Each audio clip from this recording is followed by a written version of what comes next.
where we're going to be talking about the 2024 comeback of multifamily real estate. This is the part two video. If you checked out the first part, I took a little bit more of a doom and gloom approach to really show the problems within real estate. Now we're going to be talking about the other side. This is indicative of kind of the bottoming out and the comeback.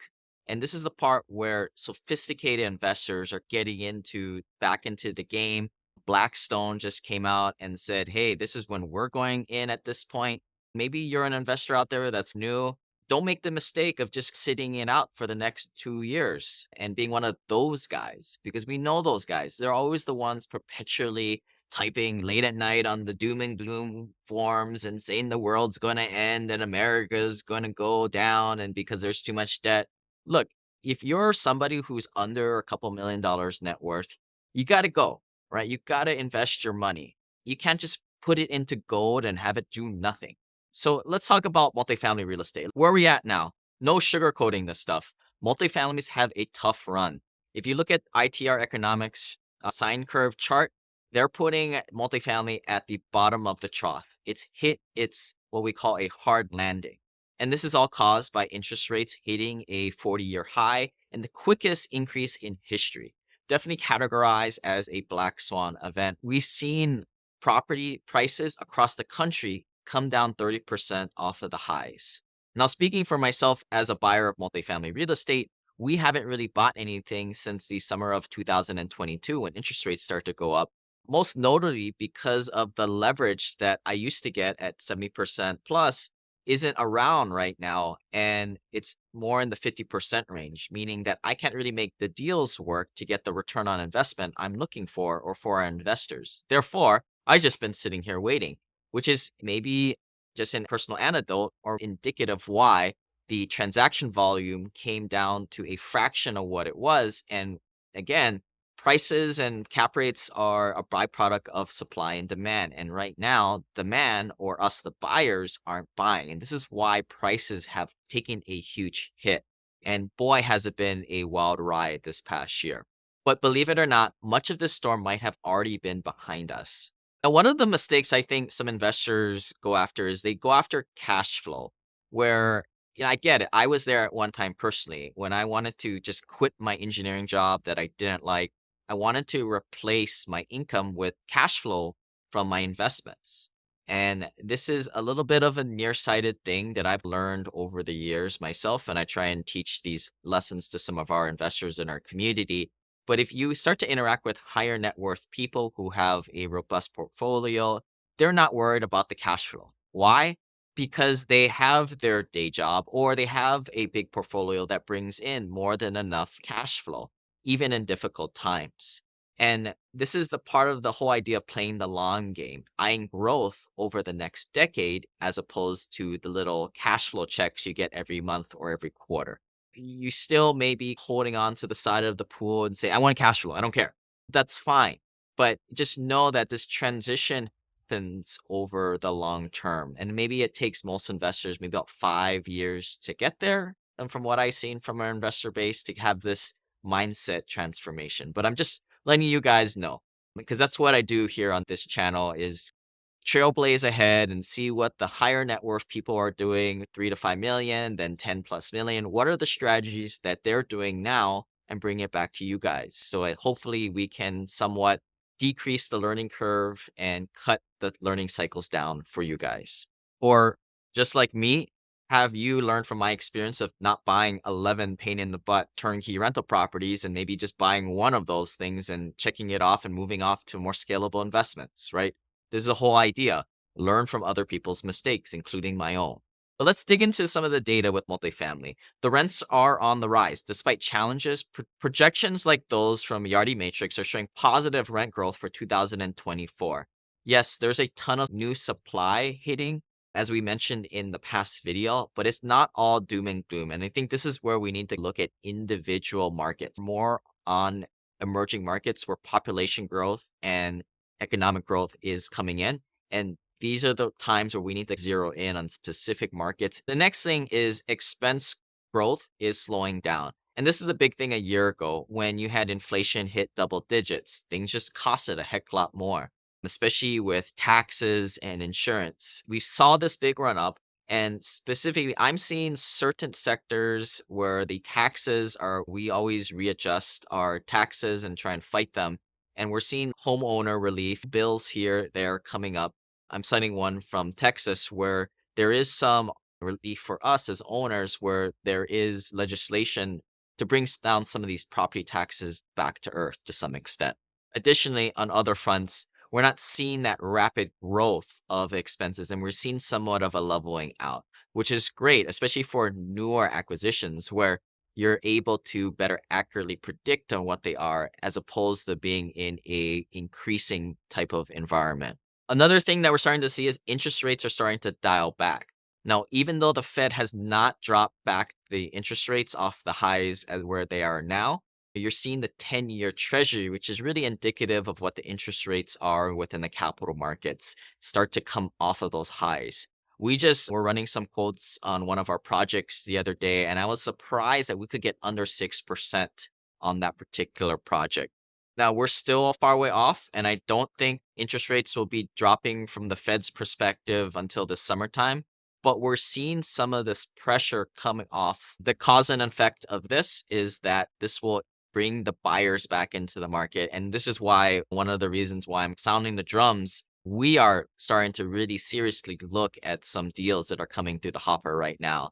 And again, just maybe we're anecdotal, but maybe we're indicative of everybody kind of sitting around the edge of the pool, just looking and getting ready to just jump back in. And you don't want to be sitting out there waiting when everybody starts to come back in. And realistically speaking, when the news or media outlets starts to put word out there, it's probably going to be 6 to 18 months way too late. And I think that's why a lot of you guys come to this channel and listen to our podcast to decrease that feedback loop so you get the news a lot quicker before things become completely obvious out there in the market. One thing I'd like to point out, we talked about new inventory coming online, which is your A class type of product, and the dynamics that it has pushing the B and C more value type of products out there. Class A may feel the squeeze with all these new units coming online, but the bulk of the market, it's not directly competing with these shiny new builds. The bulk of the gap between the renting and owning, again, from a high level, look at it like the price that you have to pay to rent is still a lot cheaper. And this gap has grown even more than the price it is to own because interest rates are so much higher. And this is what's keeping demand for rental property strong. And I see this trend increasing in the future, especially if we do see any type of recession. Now, I've brought up a few of these types of aspects out there, and I don't want to be one of these podcasters who puts out high level types of news out there. Again, like I always tell our investors, look at the specific deal in the specific submarket. Obviously, we're trying to buy things that are exceptions to the rules. And what I discussed here on this video is a lot of the rules, a lot of the high level type of stuff that's happening out there. 2024 will not be a cakewalk. It's far from the end of the world for multifamily real estate, obviously, because of the long term trends. At the end of the day, the need for lower middle class housing or these apartments is going to be around for the long term. And that's the way you want to be investing, more as a value investor off of these long term trends. So, what's your take? Are you seeing the glass half full for multifamily in 2024? Or are you bracing for more challenges? If you have any thoughts or any points we didn't discuss here, drop it into the comments section below. Let's get a conversation going. And I wanted to end this with a little bit of a bonus of what I'm looking out there in the market. And this is emulating what a lot of sophisticated family offices are doing out there. Multifamily, yeah, there seems to be somewhat of foundation. But what we want to do is snipe out the specific deals that make sense. And right now, where the obvious value is in deals that need a little bit of push to get over the edge to move from their bridge loans that will be needing to refinance in the next 6 months to 18 months in this supposed tidal wave of debt coming due and get to a place of perm financing with a long-term debt solution. And you're going to need capital to do that. These are what's called loan modifications. And that's where a sophisticated investor or investor group can come in, infuse $1 million, $5 million into the deal, take out the existing investors in that deal, and then right that ship elsewhere. The key here is to doing this loan modification deal. We slit ourselves in, take out the old passive investor base and general partnership base, and essentially give them a hope note in the back. Oh, why didn't we do this before? Right? Well, we were in a decaying market, in a market where things were continuing to decay, which we saw in 2023 quarter four. And we're seeing kind of the tail end of this in 2024, this first quarter and second quarter. Again, I'm speaking high level here, and every deal is a little bit different, right? And this is kind of where it takes a very sophisticated eye, a high advanced underwriting team to kind of see, hey, is this deal going to get somewhere with, and does it make sense? Is the economics good for an investor group to come in and be that knight in shining armor? The nice part of when you do this loan modification is you're picking up at foreclosure or short sale prices, but you're picking it up before the asset really starts to hit the crapper, right? Gets dilapidated because it falls into receivership and nobody fixes anything and the tenants kind of run amok. And the second reason, you already know what this property is going at, and the previous group had already sunk in a lot of capital improvements at this point.